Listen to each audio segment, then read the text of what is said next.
I'm to interview a patient, and I'd like to give you some thumbnail sketch of what Gestalt therapy stands for.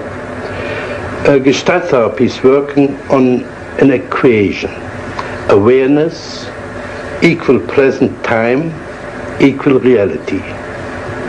In contrast to depth psychology, we try to get hold of the obvious, of the surface, of the situation in which we find ourselves, and to develop the emerging Gestalt strictly on the I and thou, here and now basis.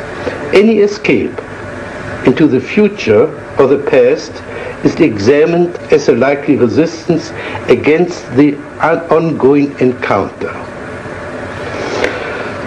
Modern man has alienated, given up so much of his potential that his ability to cope with his existence becomes badly impoverished. My aim is this: the patient should recover his lost potential. He should integrate the conflicting polarities, understand the difference between game playing, especially the playing of verbal games, on the one hand, and of genuine, authentic, confident behavior on the other. The civil war of inner conflicts weakens the efficiency and comfort of the patient, but every bit of integration will strengthen it. Now, in the safe emergency of the therapeutic situation, I repeat, in the safe emergency of the therapeutic situation, the patient begins to take risks and to transform his energies from manipulating the environment for support into developing greater self-support, that is, reliance on his own resources. This process is called maturation. Once the patient has learned to stand on his own feet, emotionally, intellectually, and economically, his need for therapy will collapse. He will wake up from the nightmare of his existence. The basic technique is this: not to explain things to the patient, but to provide the patient with opportunities to understand and to discover himself. For this purpose, I manipulate and frustrate the patient in such a way that he's confronting himself. In this process, he identifies with his lost potential, for instance, through assimilating his projections by acting out the alien parts of himself. Principally, I consider any interpretation to be a therapeutic mistake, as this would imply that the therapist understands the patient better than the patient himself. Takes away from the patient the chance of discovering himself by himself, and prevents him from finding out his own values and style. On the other hand, I disregard most of the content of what the patient says and concentrate most on the non-verbal level, as this is the only one which is less subject to self-deception than his verbal pseudo-self-expression.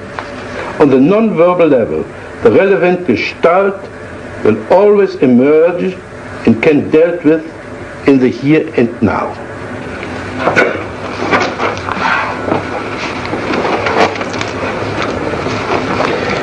We are going to have an interview for half an hour.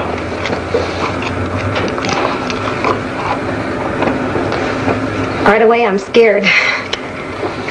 You say you're scared, but you're smiling. I don't understand how one can be scared and smile at the same time.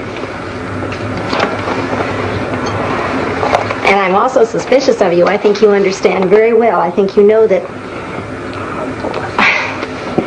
when I get scared, I laugh or I kid to cover up. But do you have stage fright? I don't know. I'm mostly aware of you. I'm afraid that you're going to have such a direct attack that you're going to get me in the corner, and I'm afraid of it. I want you to be more on my side. You say I get you in your corner, and you put your hand on your chest. Mm-hmm. Is this your corner? Well, it's like Yeah, it's like I'm afraid, you know. Where would you like to go? Can you describe the corner you like to go to? Yeah. It's back in a corner where I'm completely protected. And where you would be safe of me, for me. Well, I know I wouldn't really. Well, but it feels safer, yes. Imagine you were in this corner, and you're perfectly safe now. What would you do in that corner now? I'd just sit. Just sit? Yes. How long would you sit? I don't know, but this is so funny as you're saying this. This reminds me of when I was a little girl. Every time I was afraid, I'd feel better sitting in a corner. Okay, you're panicky. Are you a little girl? Well, no, but it's the same feeling. Are you a little girl? This feeling reminds me of it. Are you a little girl? No. No, at last. How old are you? 30. Then you're not a little girl. No. Okay. So you're a 30-year-old girl who's afraid of a guy like me. Well, I don't even know if I do know I'll be afraid of you. I get real defensive with you. Now what can I do to you?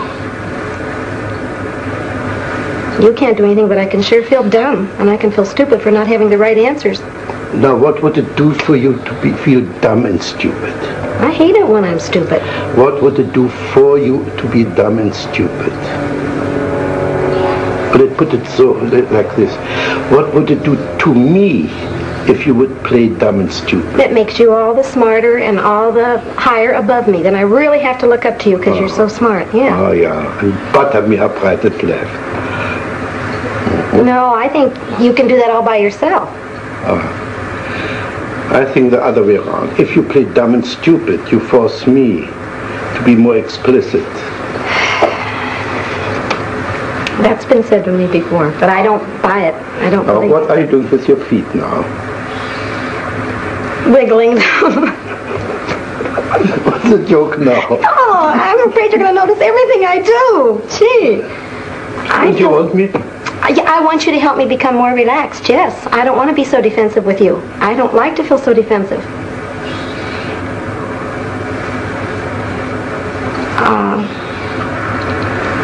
You're acting like you're treating me as if I'm stronger than I am, and I want you to protect me more and be nicer to me.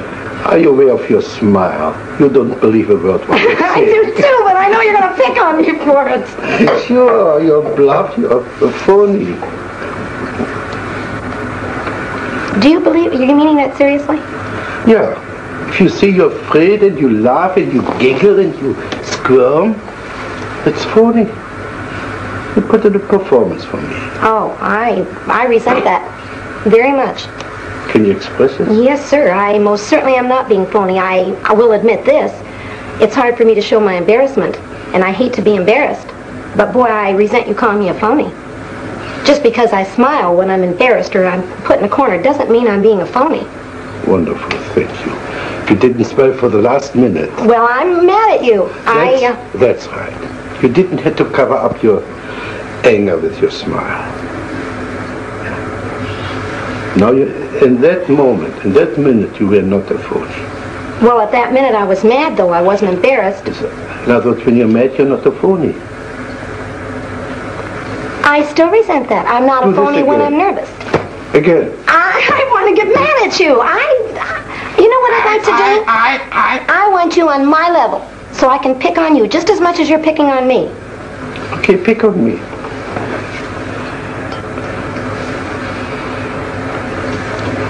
I have to wait till you say something that I can pick on, but... What does this mean? Can you develop this movement? I can't find words. I want to... Develop this, as if you were dancing.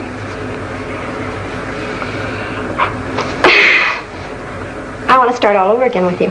Okay, let's start all over. I know a corner I'd like to put you on. I'd like to ask you a question, and because I have a feeling you don't like me right off the bat, and I want to know if you do. Can you now play Fritz Perls not liking Gloria? What would he say? He'd say that she's a phony, for one. Say you are a phony. You're a phony, and you're a flip little girl, and you're a show-off. And what would Gloria answer to that? I that answer, I'd say I think you are too.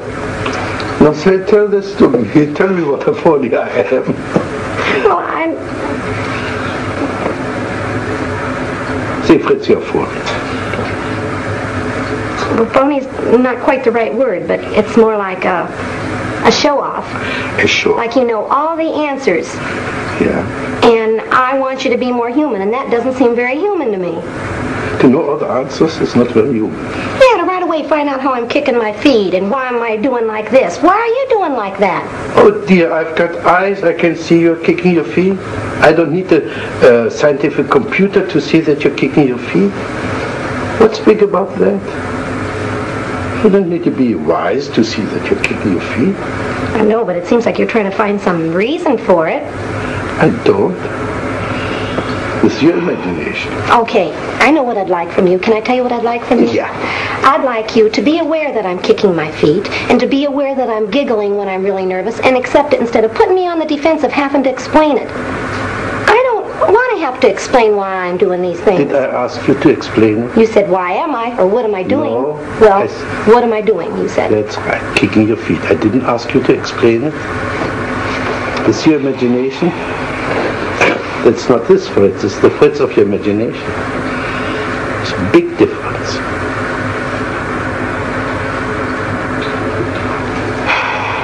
Now do this again. Again. How do you feel now? I don't know. Playing stupid. I'm not playing stupid. I You don't see, know I the don't right know. answer. This is playing stupid.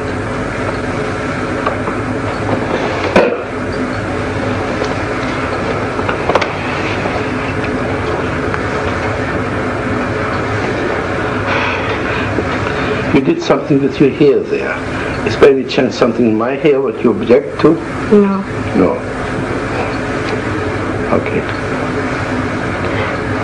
No, but your hair and your features go along with the feeling I had about you earlier. I had a feeling I could be afraid of you. And you're the type of person that seems like you demand so much respect, and so you're... Please play Fritz. I demand so much respect. Play this Fritz you just saw. Well, you know how smart I am. I know more about psychology than you do, Gloria. So anything I say, of course, is right. Can you say the same as Gloria? Something similar as Gloria? With the same act as Gloria. I demand respect because... I don't know. You don't No, I don't. I identify it with my father, but not me. I don't feel I demand respect. You don't demand respect. No. Sure not. As a matter of fact, I'd like more. I'd like you to respect me more. Now you see, so you demand respect. All right, yes. Yes, as a matter of fact, if I could demand respect from you, I would. But do it. Who's preventing you except yourself? Because I feel if I get myself out on the corner, you're going to let me just drown. You're not going to help me one bit, and I know that I can't quite come up to standards with you. What should I do when you're in the corner? Encourage me to come out. You don't have enough courage to come out by yourself. You need somebody to pull little damsel in distress out of a corner. Yes. So anytime you want somebody to pay attention to you, call into a corner and wait till the rescuer comes. Yes, that's exactly what I'd like. And this is what I call phony. Pardon me? This is what I call phony. Why is it phony? I'm admitting to you what I am. How is that a phony? That is a phony because it's a trick, it's a gimmick to crawl into a corner and wait there till somebody comes to your rescue. I'm admitting it. I know what I'm doing. I'm not being phony. I'm not pretending I'm so brave. I resent that. I feel like you're saying unless I come out openly and stand on my own, I'm not a phony. Baloney. I'm just as real sitting in that corner as I am out here all by myself. But you're not sitting in that corner. Well, not now.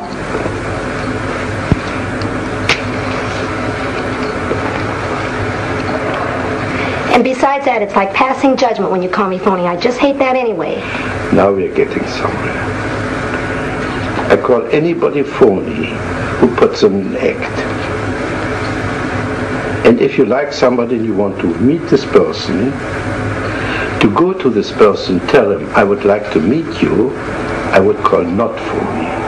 But if you coyishly go into that corner, waiting to be rescued, this I call phony. This I call phony. And I still think you're judgmental. You know what I have a feeling? You've never felt this way in your life. You feel so secure that you don't have to feel. Anybody that does something like this, you're going to pass judgment on their being a phony. Well, I resent it. Good. Now play Fritz passing judgment.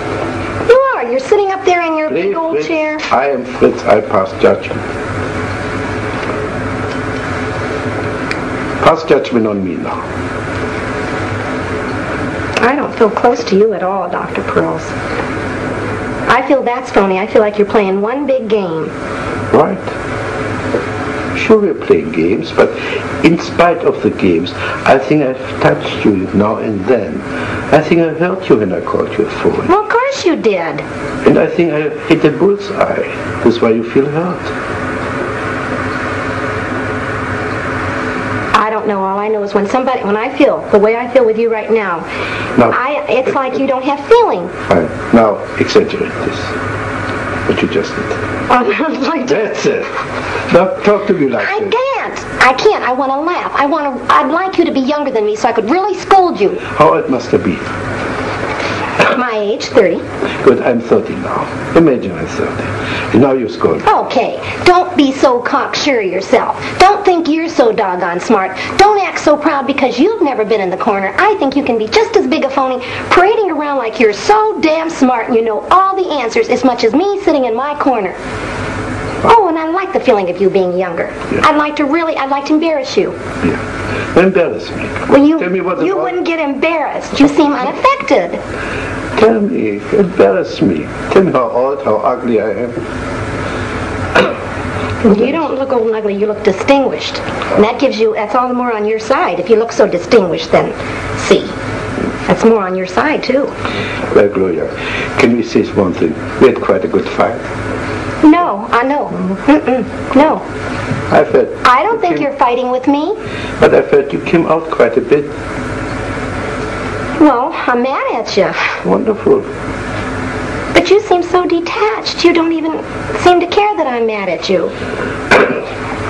I feel like you're not recognizing me at all, Dr. Perls. Not a bit. This is quite true. Our contact is much too superficial to be involved in caring. I care for you as far as, let's see, you're right now my client. I care for you as far as I like an artist, bring something out which is hidden in you. This is as far as I care.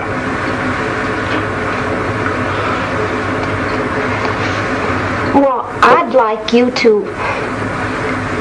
to feel that there's it's frustrating. If I were to leave you right now and not see you again, it would frustrate me to feel like there hadn't been more contact. I feel completely out of contact with you. Like I'm talking to the baby that doesn't understand me, or something like that. I don't feel like we're a bit in contact, and that frustrates me. That bothers me more than being angry with you. I'd rather we were angry and fought than to have no contact. Yeah, this reminds me of when my husband and I used to fight. He sits there and he listens to me, but he's not even aware of how much I hate him and how mad I am at him. I'd rather affect you. You to really hate me or something. And I feel like you're purposely staying out of contact with me. How should I be? Give me your fantasy. How could I share my concern with you? I can't say in words. I know the feeling I'd see on you, but I can't say. It's just a feeling like, I don't know. It's like I want you to respect me more as a human being, that I've got feelings. Now we come back to the beginning. So you want respect? Yes, I do. I do. See. This is a different kind of respect than I meant the first time. But you need respect. Yes.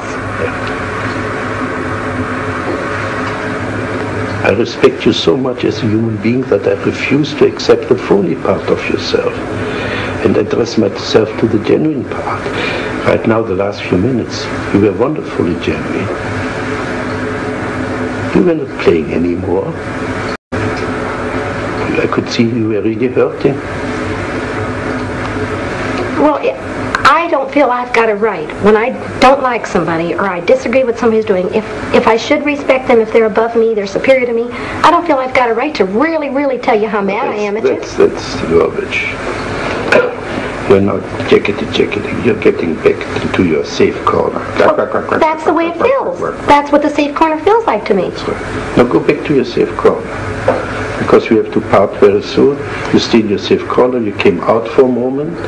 You nearly met me. You could get a little bit angry with me. Now go back to your safety. I feel like you're telling me the only way you respect me as a human being if I'm aggressive and forceful and strong. Yeah, I feel like you couldn't even accept my... I'd be scared to death to cry in front of you. I feel like you'd laugh at me and call me a phony. I feel like you don't accept my weak side only when I'm yelling back at you or hollering at you. You mustn't cry in my presence. Well, I wouldn't even give you the satisfaction. Say this again. No. Say this again. I try not to. I try not to cry in front of you or show my weak spot for fear you'd jump on me again. Are you aware that your eyes are moist? I'm aware that I feel more choky, yes. I feel that... Could you choke me? Pretend, but not for real. Why not for real? Well, because I don't hate you that much. No, you want to choke my tears back. You want me to choke you so you wouldn't cry? I'd like to, if I'd like to choke you, it would be to make you cry. I'd like to see you weak. I'd like to see you hurt and vulnerable. What would this do for you? Make me feel like I'd have more of a right to be hurt and you wouldn't jump on me so quick. Would you jump on me if I would cry? No. Mm-mm. But I would jump on you if you would cry. You're sure of this? No, I'm not sure of it. What would you like me to do if you were to cry? You're smiling something off. Well, because I got two feelings. I was going to say I want you to love me and hug me, but then I thought, no, I don't want to. What's your objection? I'd be scared to be too close to you. Now we're getting somewhere. First you want to be close to me. Now you're afraid to be too close to me. Here's what I'm saying, but... That's right. Now we got the two poles of your existence. But they're two different feelings. Close, I mean emotionally, but not physically. Yeah. But we've got the two poles of your existence now. Either far away in a corner, or be so close that you can melt into one with the other person. And apparently you travel between the two extremes.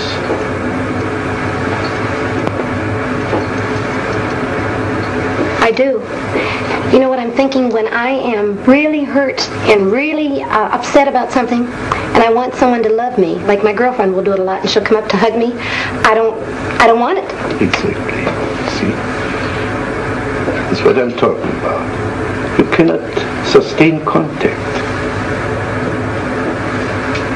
Okay, this is garbage. What are you afraid if you were too close to your girlfriend, if you let her hug you? The only thing I'm aware of is, like when I perspire, it embarrasses me that she'd feel how wet I am, and that she'd hold my body up close, and I don't know. Are you aware of your facial expression, kind of disgust? Yes. Yes, I am. Do this more, please. Again. It's icky. Again. It's just icky. I can just feel what it is. I don't like it. Can you say this to me, Fritz? You're icky.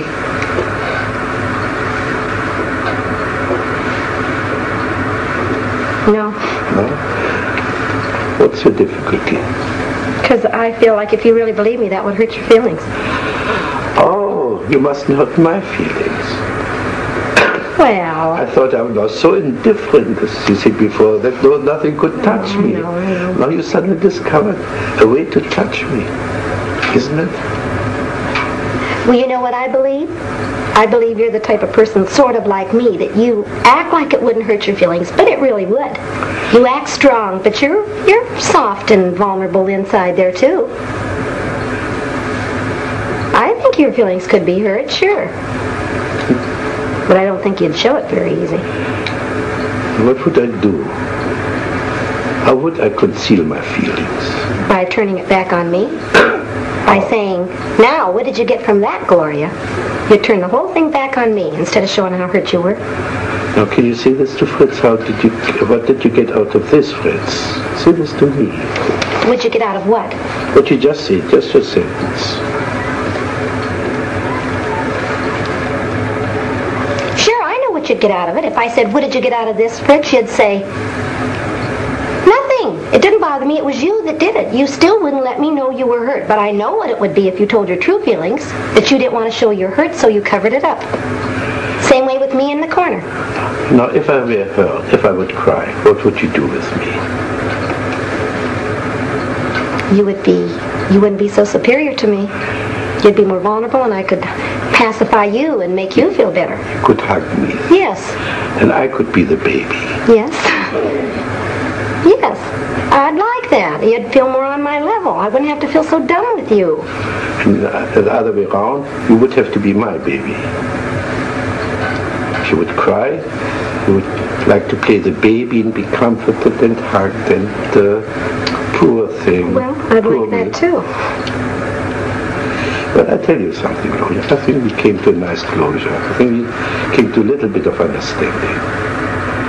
I think we finished this situation now, all right? All right.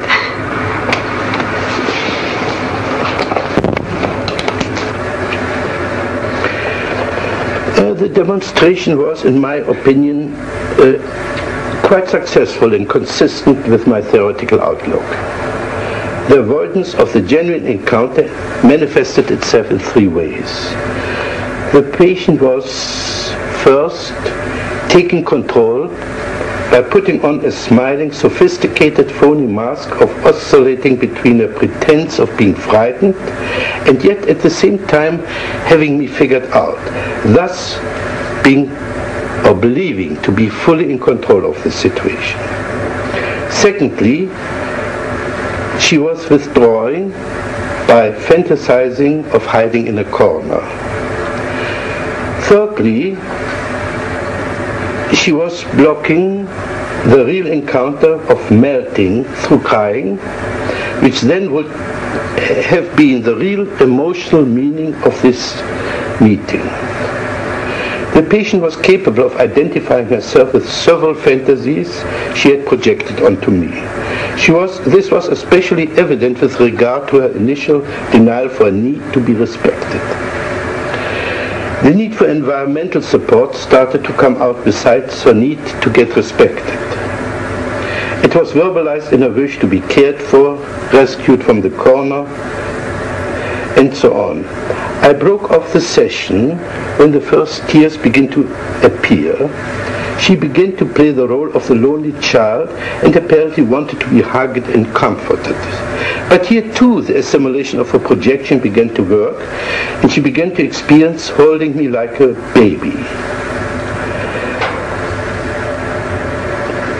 Apart from assisting her and assimilating her in some projections, the main therapeutic factor was to show her the inconsistency of her verbal and non-verbal behavior. For instance, saying that she was frightened and smiling at the same time. A frightened person does not smile. Where I feared was in the direction of her embarrassment. This embarrassment was protected by her brazenness and anger. To get to her existential embarrassment, we would have to work through and eliminate the phoniness, that is the ease with which we can superficially assume any role that is required for a specific situation. This pseudo-adaptation is her way of coping with life. This is about what I got out of this session.